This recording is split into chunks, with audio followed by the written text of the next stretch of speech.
Welcome to my channel. మీరు నిన్న మొన్న సిరసగండ్ల కళ్యాణం అన్నీ చూసారు కదా, అంటే కరెక్ట్ 1 వీక్ అనమాట. ఈరోజు ఫ్రైడే, మీరు లాస్ట్ ఫ్రైడే కళ్యాణం చూసి ఉంటారు. సో ఆఫ్టర్ జాతర ఎట్లుంటుందో చూపిస్తాను నేను. మీరు సిరసగండ్ల జాతరకి బస్సులో రావాలి అనుకుంటే ఎలా అంటే, ఒకవేళ మీరు ఎల్బీ నగర్, ఉప్పల్, నాగోల్ అటు సైడ్ నుంచి వస్తే మీరు ఎల్బీ నగర్ నుంచి సాగర్ రింగ్ రోడ్ దగ్గరికి రండి. సాగర్ రింగ్ రోడ్లో మీకు దేవరకొండ బస్ అనేది ఉంటుంది అనమాట. దేవరకొండ బస్ ఎక్కితే మీరు దేవరకొండ బస్ స్టాండ్లో దిగుతారు.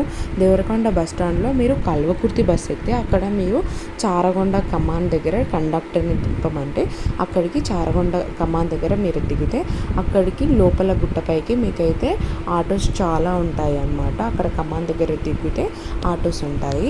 లేదు మీరు ఒకవేళ ఇక్కడ సంతోష్ నగర్ ఇటు సైడ్ నుంచి వస్తే సంతోష్ నగర్ నుంచి అయితే డైరెక్ట్ బస్సెస్ ఉంటాయి మన సిరసగండ్ల జాతరకి.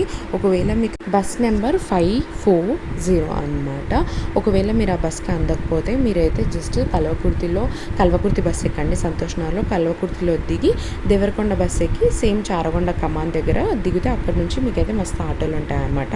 సో ఈ గుట్ట పైన అయితే అమ్మవారు అయ్యవారు ఉంటారు కాబట్టి మేమైతే ఇప్పుడు గుట్టపైకి అయితే వచ్చేసాము. ఆ రోజు కూడా చాలానే రష్ ఉండే. ఎందుకు అనేసారంటే ఇంకా అప్పటికి తేరు ఒక 3 రోజులు అయిపోయింది కాబట్టి రష్ అయితే అలానే ఉన్నారు. అయితే అక్కడ వాళ్ళు చెప్పారనమాట, ఇంకొక 2-3 డేస్ అయితే ఇలానే కంటిన్యూ అవుతుంది. అండ్ చాలామంది ఆ రోజు రాని భక్తులందరూ తర్వాత వచ్చి అయితే ఇలా దర్శనం చేసుకుంటారని చెప్పారు. సో పార్కింగ్కి అయితే చాలా ప్లేసే ఉండే అనమాట. ఇంకా మేమైతే కొబ్బరికాయలు తీసుకున్నాము. కొబ్బరికాయ అయితే 2 తీసుకుంటే 100 రూపీస్ అనమాట. ఇక్కడ మనకి 30. ఇంకా దర్శనానికి అయితే మనకు ఫ్రీ దర్శనం అయితే అస్సలు ఉండదు. ఒకటి 50 రూపీస్ దర్శనం ఉంటుంది, ఇంకొకటి 20 రూపీస్ దర్శనం ఉంటుంది. సో 20 రూపీస్ కానీ అక్కడ మనకి స్లిప్లలో అయితే 10 రూపీస్ అనే ఉంటుంది. కాకపోతే వాళ్ళైతే 20 రూపీస్ అయితే ఛార్జ్ చేస్తారు. ఇదేమో 50 రూపీస్ లైన్. సో మాకు అంతమంది ఏం లేదు కదా, ఎందుకు 50 రూపీస్ అని మేమైతే 20 రూపీస్ దాని లోపలికి అయితే వెళ్ళిపోయాము. ఇలా స్లిప్ లెవెల్ అయితే 10 రూపీస్ అనే ఉంది, కానీ 20 రూపీస్ అయితే ఛార్జ్ చేశారు. సో ఇంకా మేమైతే లోపలికి ఎంట్రన్స్కి అయితే వెళ్ళిపోయామన్నమాట. ఇలా రౌండ్ చుట్టూ తిరగొచ్చు అనమాట 20 రూపీస్ది. మేము తర్వాత అనుకున్నాం ఇదే బాగుంది కదా 50 రూపీస్ దానికన్నా అనేసి. మేము లాస్ట్ టైం 50 రూపీస్ దానికి వెళ్ళాము, ఈ రూట్లో రాలేదన్నమాట. సో ఇదే మెయిన్ ఎంట్రన్స్ అనమాట, ఇది మెయిన్ గుడి. సో మేము ఇప్పుడు లోపలికి అయితే వెళ్ళాము. అంత జనం ఏం లేకుండే, నార్మల్గానే ఉండే అనమాట. సో ఇక్కడ సైడ్కి మీకు ఓపెన్ ప్లేస్ కనిపిస్తుంది కదా, సో దీంట్లో అయితే సత్యనారాయణ స్వామి కథ అయితే జరిపిస్తారంట. ఇంకా తర్వాత మేమైతే మంచిగా దేవుణ్ణి అయితే దర్శనం చేసుకున్నాము. మీరు ఎవరైనా సీతమ్మ వారిని, అయ్యవారిని సిరసగండ్లో చూడకుంటే ఇక్కడ చూడండి, ఇలా ఉంటుందన్నమాట. ఈ దేవాలయంలో అయ్యవారు అమ్మవారు ఎంత ముద్దుగా ముస్తాబయ్యారో. ఇంకా బయటకు వచ్చిన ఆపోజిట్లోనే మనకి ఇలా హనుమాన్ టెంపుల్ ఉంటుందన్నమాట. సో ఇక్కడ హనుమాన్ టెంపుల్లో దర్శనం చేసుకొని మనం సైడ్కి వస్తే అక్కడ కొబ్బరికాయలు కొట్టే స్థలం ఉంటుంది. దాని తర్వాత అక్కడే ప్రసాదాలు కూడా అమ్ముతారనమాట. సో ఈ టెంపుల్ అనేది గుట్ట పైన ఉంటుంది కాబట్టి వ్యూ అయితే చాలా అంటే చాలా బాగుంటుంది. మంచి పంట పొలాలు అంతా పైనుంచి అయితే వ్యూ చాలా చాలా బాగుంటుంది. చాలా అంటే చాలా నచ్చింది నాకు. ఇంకా ఆ రోజు సిరసగండ్ల జాతర కళ్యాణం రోజు అయితే చాలా అంటే చాలా జనం ఉంటారు. ఇదంతా నిండిపోతుంది, అసలు ఎవరు పట్టలేన తొక్కిసలాట అంతా జరుగుతుంది అనమాట.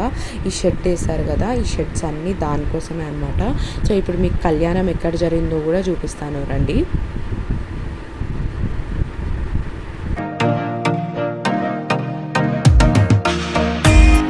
నేను ఇందాక మెయిన్ ఎంట్రన్స్ అన్నాను కదా, ఇక్కడే అనమాట మెయిన్ ఎంట్రన్స్. సో ఇది మెయిన్ ఎంట్రన్స్ ఆపోజిట్గానే ఇలా ఒక చిన్నగా ఉందన్నమాట. ఇలా ఏమంటారు కాంప్లెక్స్ టైప్ అలా. సో ఇక్కడ ఒక అరుగులాగా ఉండే, ఆ అరుగు లోపల ఇంకో 4 స్తంభాల అరుగు ఉండే. ఆ స్తంభాల పైన అమ్మవారికి అయ్యగారికి కళ్యాణం అయితే చేస్తారంట. కరెక్ట్ ఈ కళ్యాణం ఈ ఆపోజిట్లోనే మళ్ళీ ఒక చిన్న ఆంజనేయ స్వామి టెంపుల్ ఉందన్నమాట.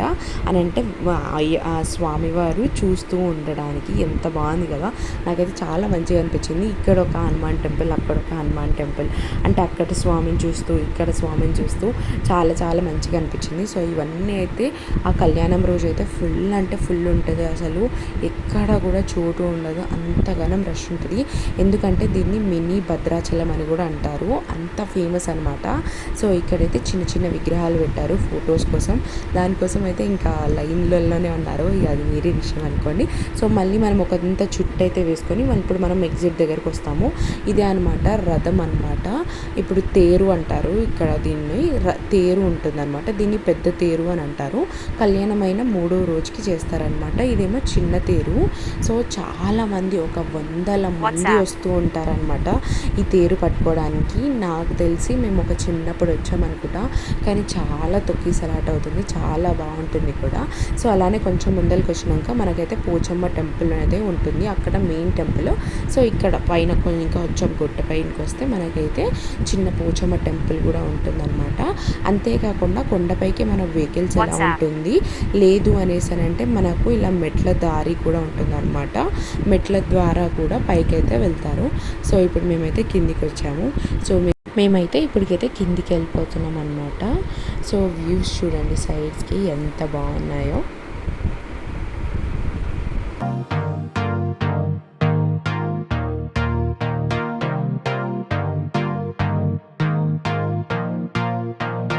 సో మేమైతే కిందకి వెళ్ళిన తర్వాత దావత్ చేసుకున్నాము. ఏం చేసాము, ఎవరెవరు ఏమేమి చేసాము అనేది నెక్స్ట్ పార్ట్లో చూస్తాను. అప్పటి వరకు వీడియోని లైక్ చేయండి, ఛానల్ని సబ్స్క్రైబ్ చేసుకోండి. Bye bye.